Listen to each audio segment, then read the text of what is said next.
Hello, my name is Ellie Gettinger. I'm the Education Director at Jewish Museum Milwaukee. Thanks for joining this Jewish Museum Milwaukee Museum Moment. Today, we are exploring an intersection of a bunch of different stories, and it's for Yom HaShoah. Yom HaShoah is the day of remembrance for the Holocaust, and the commemoration starts at sundown on Wednesday night. As we look at Yom HaShoah, we have to think each year, how do we commemorate the Holocaust? How do we remember? How do we recall? How do we make it real for a generation of people who are further and further removed from the Holocaust itself? And one of the things that I appreciate about our current exhibit, To Paint is to Live, is that it brings the artwork of Eric Leslie home, because you get a sense of his experience. Today, we're going to share another way of making those connections personal, and that's through a grouping of Torahs that some of which have come to Milwaukee. And the beginning of this story actually starts with an email I received from one of my lay leaders last year, in which they said, "Hey, we have this Torah from Czechoslovakia, and we're putting the documentation online." And I thought, wow, that's so cool. And as I started to pull that thread about their particular Torah, it also started me down a path of understanding that they're not the only congregation in Milwaukee with a Torah. There are a number of congregations with Torahs from this particular Memorial Trust Torahs in Milwaukee. And in fact, there are 5 in Milwaukee. I believe a congregation in Madison just got one recently. And they're part of a larger grouping of 1,654 Torahs that were convened in London. We'll get to that story in a second. But each one of these communities, these congregations, makes a point of having their Torah as a sacred part of their kahal, of their community. And there's something about that resonance of having a Torah that was recovered from the Holocaust that gives this sense of continuity in Jewish life and also the future of Jewish life. So how do you get a group of 1,654 Torahs? It starts in Prague. And in 1942, at that point, a huge number of synagogues had already been ransacked. Most of the synagogues in the Sudetenland, the part of Czechoslovakia that was occupied by Germany in 1938, had a Kristallnacht-like experience that had happened where synagogues had been burned down and there wasn't much left. So in 1942, the Nazis did a somewhat strange thing and ordered the Jewish objects be recovered and sent to a central location. And they turned this project over to the gentleman you see before you, Carol Stein. And he starts reaching out to the Jewish communities. And there's this sense that maybe if we can organize, synagogues are already being damaged all throughout Bohemia and Moravia, the area that we would now call the Czech Republic. And he says, let us help you protect your Jewish artifacts and objects. And so he starts this process of getting them. This is where I think of this story as being a tremendous museum story. As a museum professional, I am so intrigued by people like Carl Stein, who actually survives the Holocaust and comes back and ends up moving to Israel after the war. That they had the kind of wherewithal to think it's not just about this moment and people, which was desperately important, but also our cultural history, our religion. All of these things are at stake. And there were a number of people, men and women, and one woman, who made sure that they were documenting where the objects were coming from and what they were getting. It really is an amazing museum story. And they pull together all sorts of different objects. But part of this collection is 1,654 Torahs. They come from all over what is known as Bohemia and Moravia. And you can see all of the dots on this map account for those places. This map and many of the images that you're going to see are from the Memorial Scrolls Trust. And it really does give you the sense, you can see that kind of crescent area outside the Sudetenland where none of the Torahs were recovered, but all of these little dots are communities in which there was not just a Torah, but an active Jewish life, that there was a community there, that there were people there. And after the war, much of this was decimated, if not all. After the war, the Torahs, the communist government comes in and they don't have this great sense that they're going to do anything.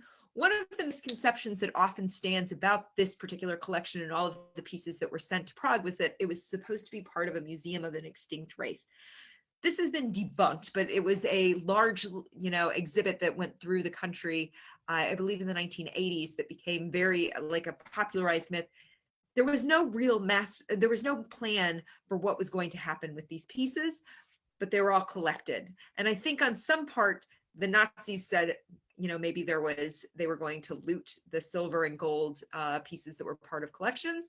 But on the other part, from the Jewish community, there was a sense of maybe there's strength in numbers. Maybe if we can get everything gathered, that we'll be better able to preserve and protect our legacy.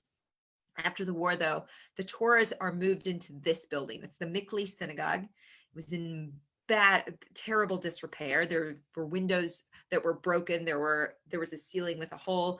It's wet. There's no great storage for the Torahs, and they're basically left there to molder.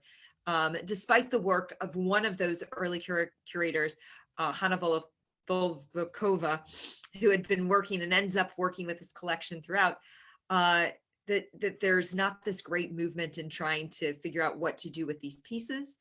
And the Czech government in the 1960s is quite cash strapped. And so they reach out to an American art dealer who is going through the country and asks if he can find a buyer for the Torahs in particular. And they sell them for $20,000 to a London philanthropist who brings them into his synagogue, the Westminster Synagogue there, and creates the Memorial Scrolls Trust. 1,654 Torahs. They had no idea what they were getting when these Torahs arrived in there.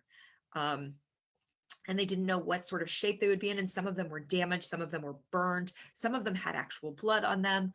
And as time went on, they kind of started discovering just how unique this collection is.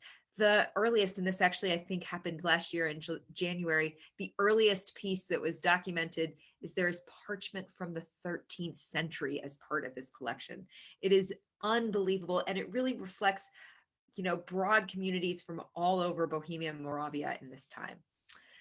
As they begin this process, they think 1,654 Torahs, they start a process of repairing them. They actually have a scribe who knocks at their door. It's an amazing story, and says, "Hey, do you need any Torahs repaired?" And they say, "Well, yes, we do." And needless to say, that gentleman was at work for many, many years on this particular collection, and they start sharing them with congregations around the world. And in Milwaukee, this is actually a picture of, what it looks like. 1,400 of the Torahs are on loan. It's on permanent loan to synagogues, museums, any number of different organizations, as long as they have a public kind of address and they have something, that builds community around them, and that they are acknowledged, that they're numbered as part of this broader Memorial Scrolls Trust. That you acknowledge that you have one of these Torahs. So in Milwaukee, they serve a number of purposes. And in coming here, there was a lot of work that was done. This is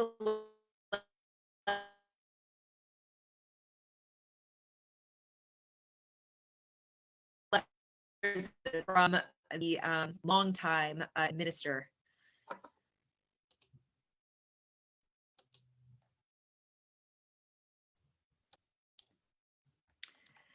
This letter was sent to Mrs. Schaffer, who was the longtime administrator of the trust.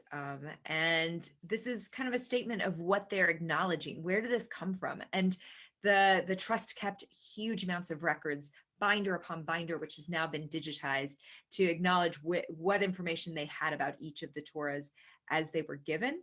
And you can see here that the Torah that they have in Congregation Emanu-El dates back to the 1860s. So it's unbelievable. Emanu-El heard about this because there was a magazine article in American Reform Judaism magazine, and that's how they learned about it. And it kind of happens in the 1960s that most of the congregations are getting these pieces, and it really is this sense of they want to cultivate a legacy. They want people to understand what happened, and they want to have this kind of communal connection to what was lost in Europe, and also to all of those communities that were. The Torah is all sorts of different functions within communities. In Congregation Beth Israel, it is a part of their Holocaust memorial. So you can see the Torah is open. You can see all of the damage on that Torah. And this actually indicates it's scroll 1489 of the, there's typo there. But this scroll was taken from the town Svetlana nad Javu. And so it gives you that sense of how they kind of are acknowledging the history of the Torah and the sense of the kind of where it is in that broader number of Torahs. The numbering is totally random based on when they were unpacked and unloaded in London originally. There's also a function that they want to rebuild and repair these. In general, there's been a project within the Westminster Synagogue to have a sofer, a scribe, go in and repair them. In Congregation Emanu-El B'nai Jeshurun, they made a point of having someone come in and repair their Torah. And the person you see there is Eve Jones Zucker, and her mother-in-law had been personally the person who was really connected in bringing this Torah to Milwaukee and funding it. She particularly felt connected to this project because she had grown up on the border of Hungary and Czechoslovakia and felt that there was this great kinship in the Austro-Hungarian Empire actually, between these Torahs and the life that she had as a small child. And so for the Zucker family, this becomes a real statement of their kind of family history, and they invested in having the Torah repaired. This particular Torah was used at Eve Jones' grandchildren's bar and bat mitzvahs, and I just think it's a remarkable story of how a whole family can now be connected, and the next generation of that family can be connected to this particular Torah. This picture reflects a community coming together and a community's future. And I thank our board members, Annalisa Dickman and Deborah Wilk, who are willing to share their pictures of their special occasions with memorial scrolls, with their children holding memorial scrolls at their bar and bat mitzvah celebrations. This was a work, this particular museum moment took a lot of people to make it happen. So I have to thank both Jeffrey Orenstein and Lois Roman from the Memorial Scrolls Trust for sharing their insight with me, Eve Jones Zucker for taking time to talk about her family's connection to the Torah. And then I also want to thank all of the many congregations that shared with me, and the rabbis and cantors who came out and got information, who took pictures for me. It was really, really, this museum moment required a lot more work from a lot more people. So thank you to Congregation Emanu-El B'nai Jeshurun, Congregation Emanu-El Waukesha, Congregation Beth Israel Ner Tamid, Congregation Shalom, and Congregation Sinai.